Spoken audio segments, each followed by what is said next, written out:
100 gram அளவுக்கு நான் பச்சை அரிசி எடுத்துக்கிறேன். இந்த அரிசியை கழுவி நம்ம ஊற வைக்கலாம். அரிசியை கழுவி கொண்டு வந்துட்டேன். இதை அப்படியே கொண்டே ஊற வைக்கலாம். இது கூட நம்ம ஒரு கைப்பிடி அளவுக்கு முந்திரி, இந்த அரிசியும் முந்திரியும் நம்ம 1 மணி நேரம் ஊற வச்சு நம்ம இதை அரைச்சி எடுத்துக்கலாம். இதை அப்படியே ஊறட்டும். இப்போ இதை எடுத்து நம்ம வறுத்துக்க போகிறோம். பொன்னிறமாக வறுத்து தண்ணி ஊற்றி இதை கொஞ்சம் வேக வச்சுக்கலாம். இதை பொன்னிறமாக வறுத்துட்டோம். ஊற்றி நம்ம இதை அவிச்சு எடுத்துக்கலாம். இதை அப்படியே வேக வச்சு நம்ம எடுத்துக்கலாம். பாருங்கள், இது நல்லா அழகாக வெந்துருச்சு பாருங்கள். நம்ம ஊற வச்ச இந்த அரிசியும் இந்த முந்திரியும் நம்ம போட்டு அரைச்சிக்கலாம். ஒரு மிக்ஸி ஜாரில் போட்டு நம்ம அரைச்சிக்கலாம். அரிசியும் முந்திரியும் ஊற வச்சு நல்லா ஊறிடுச்சு. இதை அழகாக அரைச்சி கொண்டு வந்துடலாம். இதை அரைச்சி கொண்டு வந்துடலாம்.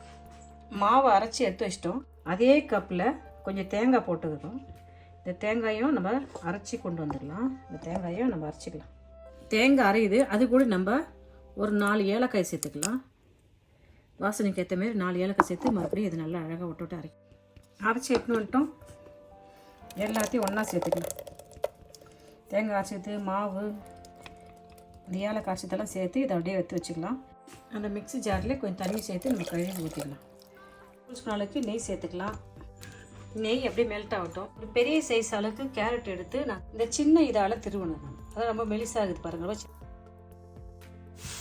அழகாக இதை நெய்யில் போட்டு வதக்கி அழகாக ஒரு 2 நிமிஷம் இது வெந்துச்சுன்னா போதும். பாருங்கள், 2 டேபிள் ஸ்பூன் அளவுக்கு முந்திரி, 1 டேபிள் ஸ்பூன் அளவுக்கு உலர்ந்த திராட்சை எடுத்துக்கிறேன். 1 டேபிள் ஸ்பூன் அளவுக்கு நெய் சேர்த்து இதை நம்ம அழகாக வதக்கி எடுத்துக்கலாம். போதும். நல்லா இதை அழகாக பொரிச்சிட்டோம். கேரட் நல்லா அழகாக சூப்பராக நம்ம நெய்யில் வதக்கிட்டோம். 1 கப்பு பால் சேர்த்துக்கலாம். 1 கப்பு பால் சேர்த்து இதை மறுபடியும் நல்லா அழகாக வேக வைக்கலாம். இது அப்படியே மிதமான சூட்டில் வேகட்டும். தேங்காய், அரிசி, முந்திரி 3 நம்ம ஊற வச்சு இதை அரைச்சிக்கிறோம். ஏன் இதை வேக வச்சு வைக்கலாம். இது வெந்து நிறுத்து. அதை கட்டி நம்ம இதை கொஞ்சம் வேக வைக்கலாம். ஒரு 1/4 ஸ்பூன் உப்பு சேர்த்து, எந்த ஸ்வீட் செஞ்சாலும் அதில் கொஞ்சம் உப்பு சேர்த்து செஞ்சால் நல்லது. கட்டி போடாமல் இதை நம்ம அழகாக கலந்து எடுத்துக்கலாம். இதிலே ஊற்றி வேக வைக்கலாம். ஆனால் இதை தனியாக அப்படி வேக வச்சு அதில் ஊற்றினா நல்லாயிருக்கும். ஏன் தனியாக இது போல் நம்ம வேக வச்சு அதில் ஊற்றிக்கலாம்.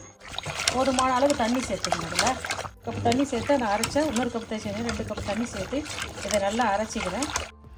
இதை அழகாக நம்ம கொஞ்சம் கட்டியாகி வந்து கொஞ்சம் பால் சேர்த்துக்கலாம். 1 கப்பு பால் சேர்த்து இதை வேக வச்சுக்கலாம். ஒரு 1/4 கப் பால் சேர்த்து நம்ம வேக வச்சுக்கலாம். கட்டி இல்லாத செய்யலாம். ஃபஸ்ட் நம்ம சேர்த்த 2 கப் தண்ணியில் வேக வச்சோம்.